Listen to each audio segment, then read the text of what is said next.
আচ্ছা, এই ভিডিওতে আমি সলভ করার জন্য দেখানোর চেষ্টা করব একটা ইন্টিগ্রেশনের প্রবলেম। তো এই প্রবলেমটা মোটামুটি বলা যায় যে সবাই একটু কম বেশি আটকাই, যারা যারা পারি তারা দেখতে পারো, আর যারা পারি না অবশ্যই পুরোটা ভিডিওটা একটু দেখার চেষ্টা করবা, তাহলে এই টাইপের যে প্রবলেমগুলো আছে ওগুলো কি হয়ে যাবে, কভার হয়ে যাবে। ওকে, তো তোমাকে এখানে একটা ইন্টিগ্রেশন বের করতে বলছে, integration of root x. Root x মানে কি আমরা জানি যে এক্স এর পাওয়ার কি বলা যায়, হাফ, ঠিক আছে। 1 plus cubic root x, cubic root x মানে কি এক্স এর পাওয়ার কত 1/3। কিভাবে, রুট মানে তো আমরা সবাই জানি যে কোনো কিছু রুট হওয়া মানে কি তার পাওয়ার হাফ, আর যদি n রুট এক্স থাকে এটার মিনিং হচ্ছে এক্স টু দি পাওয়ার কত 1/n। ওকে, আর ইনটু একটা কি আছে ডিএক্স। আচ্ছা, এখন আমরা দেখতেছি এক্স এর পাওয়ার গুলা নরমালি থাকে এক, মানে এক্স টু দি পাওয়ার 1 থাকে, অথবা এক্স স্কোয়ার থাকে, অথবা এক্স কিউব থাকে, কিন্তু এই অঙ্কটাতে কি আছে X to the power half, X to the power 1/3। এখন আমার তো নরমালি অঙ্কগুলোতে এরকম থাকে না, তো আমি কি করব, এই পাওয়ারটাকে চেঞ্জ করার চেষ্টা করব। ভগ্নাংশ আছে, মানে পাওয়ারগুলো এখন ভগ্নাংশ আছে, এই ভগ্নাংশটাকে দৌড়ানোর চেষ্টা করব। এখন আমি কি করলে দৌড়াই বলতো, এখানে কিছু এক্স এর পাওয়ার আছে কত 2, আর এক্স মানে 1/2, আর এখানে আছে কত 1/3। তো এখানে যে 2 আর 3 আছে এদেরকে যদি আমি লসাগু করি কত পাই 6। এই জন্য আমি কি করব, এক্স এর সমান সমান কি করব জেড টু দি পাওয়ার 6 ধরবো। কেন, কারণ তুমি যখন জেড টু দি পাওয়ার 6 কে এখানে বসাবা, 6 আর 2 1/2 কাটাকাটি গেলে কত আসবে জেড কিউব, আর জেড টু দি পাওয়ার 6 কে যখন এখানে বসাবা 6 আর 3 কাটাকাটি আসলে কত থাকবে 2 থাকবে, যেন আমাদের কি হয়ে যায় ভগ্নাংশটা রিমুভ হয়ে যায়। বুঝতে পারছো? তুমি এখানে জেড টু দি পাওয়ার 12 ও বসাইতে পারো, কোনো সমস্যা নেই। 12 বসাইলে দেখো তো কি আসে, এখানে যখন তুমি 12 বসাবা 12 আর 2 কাটাকাটি করলে কত আসে 6, এখানে 12 আর 3 কাটাকাটি গেলে কত থাকবে 4,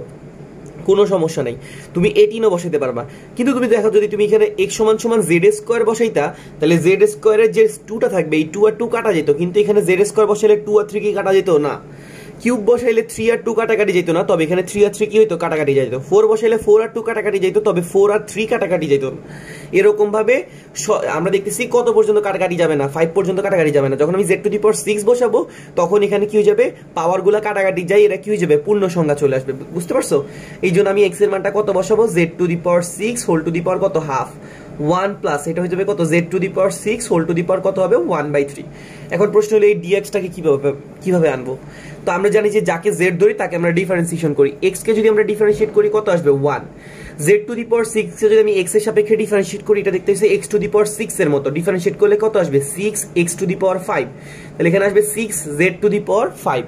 কাকে এক্স মনে করছি, জেড কে এক্স মনে করছি, তাহলে একটা কি দেওয়া লাগবে ডিজেড বাই ডিএক্স। তাহলে আমাদের এখান থেকে ডিএক্স এর মানটা কত আসতেছে 6 Z to the power 5 DZ. বুঝতে পারছি? জাস্ট কি করছি, যাকে জেড ধরছি তাকে ডিফারেন্সিয়েট করছি, এক্স এর সাপেক্ষে এক্স কে ডিফারেন্সিয়েট করলে আসবে 1। জেড টু দি পাওয়ার 6 কে যখন আমি এক্স এর সাপেক্ষে ডিফারেন্সিয়েট করতে যাব, এটা এক্স টু দি পাওয়ার 6 এর মতো, ডিফারেন্সিয়েট করলে কত আসবে 6 এক্স টু দি পাওয়ার 5। এখন এখানে যেহেতু জেডটাকে এক্স মনে করা আছে, তাহলে 6 জেড টু দি পাওয়ার 5। কাকে এক্স মনে করছি, জেড কে, এটাকে ডিফারেন্সিয়েট করলে কত আসবে ডিজেড বাই ডিএক্স। তাহলে আমাদের ডিএক্স এর ভ্যালুটা আসতেছে কত 6 Z to the power 5 D Z, তাহলে এখানে আসতেছে 6 Z to the power 5 D Z. Okay, আচ্ছা একটু দেখি আমাদের কি হয়। এখানে দেখতেছি পাওয়ার হাফ, এখানে আছে 6, এই হাফ আর 6 কাটাকাটি গেলে কত থাকবে কিউব থাকবে, তাই না।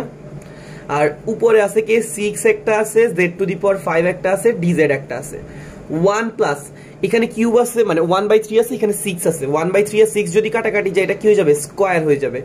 তাহলে আমাদের এখানে কত দাঁড়াইতেছে দেখো তো, 6 টা একটা কনস্ট্যান্ট রাশি, আমরা জানি যে ডিফারেন্সিয়েশন আর ইন্টিগ্রেশনের সময় কনস্ট্যান্ট রাশি বের হয়ে যায়। তাহলে অবশিষ্ট কে থাকবে, জেড টু দি পাওয়ার 5 আর জেড টু দি পাওয়ার 3 কে যদি আমরা গুণ করি কত আসে জেড টু দি পাওয়ার 8, আর নিচে আসবে কত 1 প্লাস জেড স্কয়ার ডিজেড। ঠিক আছে, এইটুকু কি হলো আমাদের পাওয়ারগুলো যে ভগ্নাংশ ছিল শুরুতে প্রশ্নে, ওই ভগ্নাংশটা কি হলো এখানে এসে রিমুভ হয়ে গেল, মানে চলে গেল। এখন আমি কি করতে পারি, এটাকে ইন্টিগ্রেশন করতে পারি নরমালি। তো এটা ইন্টিগ্রেশন করার সময় এটা একটা ফরম্যাটের মধ্যে পড়ে যায়। কিরকম ফরম্যাট, যদি ভগ্নাংশে হরের চেয়ে লবটা কি থাকে, লবের পাওয়ার বেশি থাকে, তখন একটা ফরম্যাট ক্রিয়েট হয়। হরের থেকে যখন লবের পাওয়ার বেশি থাকবে তখন একটা ফরম্যাট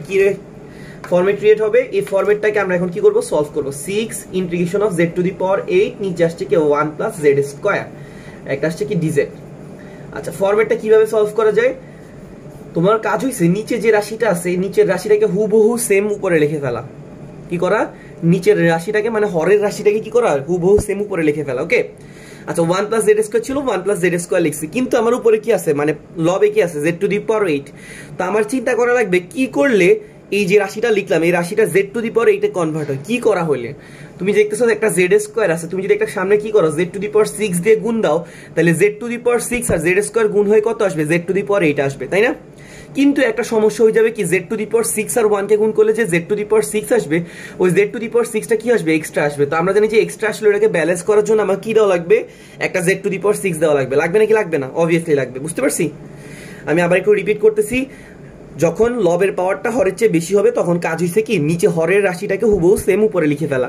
1 প্লাস জেড স্কোয়ার এরপরে কি আমি ব্যালেন্স করার চেষ্টা করবো জেড টু দি পাওয়ার 8 আনার চেষ্টা করবো তো জেড টু দি পাওয়ার 8 কিভাবে আনা যায় জেড টু দি পাওয়ার 6 দিয়ে গুণ করে দিলে কেন কারণ এখানে একটা জেড স্কোয়ার আছে তো জেড টু দি পাওয়ার 6 আর 1 গুণ হয়ে গেলে একটা জেড টু দি পাওয়ার 6 আসবে ওইটাকে ব্যালেন্স করার জন্য কি লাগবে একটা Z to the power 6 minus করা লাগবে তাই না আচ্ছা তো পরের স্টেপটা দেখতেছি কি হুবহু সেম এখানেও কি আছে আচ্ছা আগে বলো 1 প্লাস জেড স্কোয়ারকে যদি আমি 1 প্লাস জেড স্কোয়ার দিয়ে ভাগ করি তাহলে এটা কি থাকবে একটা জেড টু দি পাওয়ার 6 থাকবে তাই না আচ্ছা পরে পিছনের যে রাশিটা আছে এখানে আছে জেড টু দি পাওয়ার 6 আর নিচে আছে 1 প্লাস জেড স্কোয়ার দেখো এখনো কিন্তু কি আসতেছে হরের পাওয়ারটা যে লবের পাওয়ারটা কি আসতেছে বড় আসতেছে মানে এখানে জেড টু দি পাওয়ার 6 থাকবে 1 প্লাস জেড স্কোয়ার থাকবে তাই না এখন আমি কি করব আবার চেষ্টা করব সেম কাজটা করার 1 plus Z square 1 plus Z square নিয়ে আসার চেষ্টা করব এখন দেখতেছি জেড টু দি পাওয়ার 6 মিলাইতে হবে তাহলে কত দিয়ে গুণ করা লাগবে বলো তো জেড টু দি পাওয়ার 4 দিয়ে গুণ করা লাগবে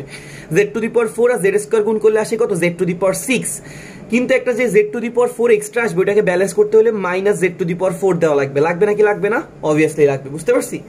জিনিসটা এইভাবেই চলবে তাহলে 6 ইন্টিগ্রেশন একটা জেড টু দি পাওয়ার 6 আসছে দেখো তো 1 plus Z square 1 plus Z square কাটাকাটি গেলে কত থাকে জেড টু দি পাওয়ার 4 থাকে এখানে একটা মাইনাস এখানে একটা মাইনাস আলটিমেটলি মাইনাসে মাইনাসে কি হয়ে যাবে প্লাস এখন আমার এখানে কি আসবে জেড টু দি পাওয়ার 4 উপরে থাকবে নিচে আসতেছে 1 প্লাস জেড স্কোয়ার দেখো এখনো কিন্তু উপরের পাওয়ারটা নিচের পাওয়ারের চেয়ে বড় তাইলে আবার কি করা লাগবে সেম কাজ 1 plus Z square 1 plus Z square দিব ঠিক আছে জেড টু দি পাওয়ার 4 বানাইতে হলে একটা কি করা লাগবে জেড স্কোয়ার দিয়ে গুণ করা লাগবে তাহলে জেড স্কোয়ার গুণ হইলে কত থাকে জেড টু দি পাওয়ার 4 আর জেড স্কোয়ার 1 গুণ হইলে কত থাকে জেড স্কোয়ার ওইটাকে ব্যালেন্স করার জন্য একটা কি দেওয়া লাগবে মাইনাস জেড স্কোয়ার বুঝতে পারছি কি করলাম আগের সেম কাজটাই করলাম এখনো পাওয়ারটা কি ছিল নিচেরটা হচ্ছে উপরের পাওয়ারটা বড় ছিল তাই আমরা জেড টু দি পাওয়ার 4 টাকে 1 প্লাস জেড স্কোয়ার লিখে একটা জেড স্কোয়ার দিয়ে গুণ করে জেড টু দি পাওয়ার 4 আনলাম একটা জেড স্কোয়ার এক্সট্রা আসতেছে এটাকে ব্যালেন্স করার জন্য মাইনাস জেড স্কোয়ার দিলাম তাহলে 6 এখানে আসতেছে Z to the power 6 minus Z to the power 4 plus 1 plus Z square 1 plus Z square যদি কাটাকাটি যায় তাহলে কত থাকে একটা জেড স্কোয়ার থাকবে মাইনাস এখানে দেখো জেড স্কোয়ার আছে নিচে আছে কত 1 প্লাস জেড স্কোয়ার তোমার এই কাজটা কতক্ষণ করা লাগবে যতক্ষণ পর্যন্ত না উপরের পাওয়ারটা নিচের পাওয়ারের চেয়ে ছোট হয় এখনো কি ছোট হইছে না এখানেও নিচেও জেড স্কোয়ার আছে উপরেও জেড স্কোয়ার আছে এখনো কি আছে সমান আছে তাহলে সেম কাজটা কি করবো আমি আবার করব 1 plus Z square 1 plus Z square দিব দেখো তো আমাদের এখন উপরে কত ছিল জেড স্কোয়ার ছিল আমি একটা 1 প্লাস জেড স্কোয়ার দিলাম তাহলে একটা এক্সট্রা 1 লিখছি এই 1টাকে কি করা লাগবে ব্যালেন্স করার জন্য পিছনে মাইনাস করে দিতে হবে বুঝতে পারছি এখানে জেড স্কোয়ার কেও 1 প্লাস জেড স্কোয়ার দিয়ে ভাগ করলে z square divided by 1 plus Z square আসবে উপরের পাওয়ারটা এখনো নিচের পাওয়ার থেকে ছোট হয় নাই তাই আমি আবার 1 প্লাস জেড স্কোয়ার লিখলাম আর পিছনে একটা মাইনাস 1 দিলাম তাহলে এখানে কি দাঁড়াইলো একটু দেখো তো এটা জেড টু দি পাওয়ার 6 এটা জেড টু দি পাওয়ার 4 এটা হচ্ছে Z square 1 plus Z square কে 1 প্লাস জেড স্কোয়ার দিয়ে ভাগ করলে কি আসবে 1 এখানে একটা মাইনাস এখানে একটা মাইনাস কি হয়ে যাবে প্লাস 1 আছে 1 প্লাস জেড স্কোয়ার আছে ঠিক আছে এবার হচ্ছে কি এখন দেখো উপরের পাওয়ারটা নিচের পাওয়ারের চেয়ে কি গেছে ছোট হয়ে গেছে এখন আমি ইন্টিগ্রেশন করতে পারি কোনো সমস্যা নাই 6 z টু দি পাওয়ার 6 কে যদি আমরা ইন্টিগ্রেশন করি এটা হচ্ছে x to the power n এর মতো দেখতে কিসের মতো দেখতে x to the power n এর মতো তাহলে কি আসবে x to the power n plus 1 নিচে আসবে n প্লাস 1 ব্যাপারটা কি বুঝতে পারছি তাহলে 6 প্লাস 1 মানে কি 7 নিচে আসবে 6 প্লাস 1 মানে 7 similarly z to the power 4 কে যদি ইন্টিগ্রেশন করি 4 প্লাস 1 মানে 5 নিচে আসবে কত 5 z স্কয়ার কে যদি ইন্টিগ্রেশন করি z to the power 2 plus 1 3 নিচে আসবে কত 3 আর 1 এর সাথে একটা কি আছে dz আছে তো dz কে ইন্টিগ্রেশন করলে কি পাওয়া যায় z পাওয়া যায় আর 1 বাই 1 প্লাস z স্কয়ার এটা পুরোপুরি একটা সূত্র 1 by 1 plus integration of 1 by 1 plus z square এটা কিসের সূত্র এটা হচ্ছে tan ইনভার্স z এর সূত্র ঠিক আছে তোমার কিন্তু এখন কি শেষ ইন্টিগ্রেশন করা শেষ এবার তুমি কি করবা জাস্ট z এর মানটাকে ইনপুট দিয়ে দিবা তুমি কাকে z ধরছিলা একটু খেয়াল করে দেখো তো x সমান সমান কি ধরছিলা z টু দি পাওয়ার 6 তাহলে z সমান সমান কি লেখা যায় x to the power 1 by 6 লেখা যাবে নাকি যাবে না আমি কি করছিলাম x সমান সমান z টু দি পাওয়ার 6 ধরছিলাম তাহলে z এর মানটা কি পাবো x to the power 1 by 6 z এর মানটা আমরা x to the power 1 by 6 বসাই দিব হোল টু দি পাওয়ার কত আছে 7 আর নিচে আছে কি একটা 7 ঠিক আছে মাইনাস z এর মানটা আবার বসাবো 1 by 6 x to the power 1 by 6 whole to the power 5 নিচে আসতেছে কত 5 এখানে হবে কি X to the power 1/6 whole cube, নিচে হবে কত 3, এটা হবে শুধু X to the power 1/6 plus এটা কত হবে tan inverse X to the power 1/6। বুঝতে পারছি? এটাই হয়ে গেছে কি আমাদের আনসারটা। তো আশা করি সবাই বুঝতে পারছি ক্লিয়ারলি ম্যাথটা। আর কারো কোনো সমস্যা থাকলে জানাইতে পারো, কারো কোনো ইন্টিগ্রেশনের সমস্যা থাকলে আমাকে মেসেজ করতে পারো, আমি সলভ দেওয়ার চেষ্টা করবো ইন্টিগ্রেশন সিরিজের যে প্লেলিস্টটা ক্রিয়েট করছি এটার মধ্যে। তা আমি যদি প্রথম থেকে বলি কি করা হয়েছে জিনিসটাতে, তোমাকে এখানে রুট এক্স দেওয়া ছিল 1 প্লাস কিউবিক রুট এক্স দেওয়া ছিল, এক্স এর পাওয়ার একটা ছিল হাফ আর একটা ছিল 1/3। এই হাফ আর 1/3 কে দৌড়ানোর জন্য আমি কি করছিলাম, দুজনের কম্বাইন পাওয়ারটাকে নিছিলাম। দেখলাম যে একটাতে আসছে 2 মানে 1/2 আর একটাতে আসছে 1/3। এই 2 আর 3 কে যদি আমরা লসাগু করি কত পাই 6। এর জন্য আমি এক্স এর পাওয়ারটাকে কি ধরছিলাম z to the power 6। z to the power 6 ধরলে সুবিধা কি, পাওয়ারটা কি হইতো ভগ্নাংশটা দূর হয়ে যেত, পাওয়ারের ভগ্নাংশটা কি হয়ে যেত দূর হয়ে যেত। তো dx টাকে পাওয়ার জন্য উভয় পাশে ডিফারেন্সিয়েট করছি, dx এর মানটা পাইছি 6 z to the power 5 dz। পরে আমাদের রাশিটা এরকম চলে আসছে। ওকে, তো এইখানে এটা একটা ফরম্যাটের মধ্যে পড়ে যে তোমার যদি কি হয় ভগ্নাংশের হরটা বড় হয় লবের চেয়ে, সরি লবটা হরের চেয়ে বড় হয়, তখন তোমাকে কি করতে হবে, নিচে সেম রাশিটাকে হুবহু উপরে রেখে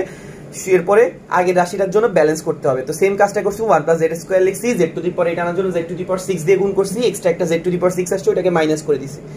এভাবে বাকি পুরো কাজটা করার পরে ইন্টিগ্রেশন করার পর জেড এর মান বসে দিছি। ঠিক আছে, থ্যাংক ইউ।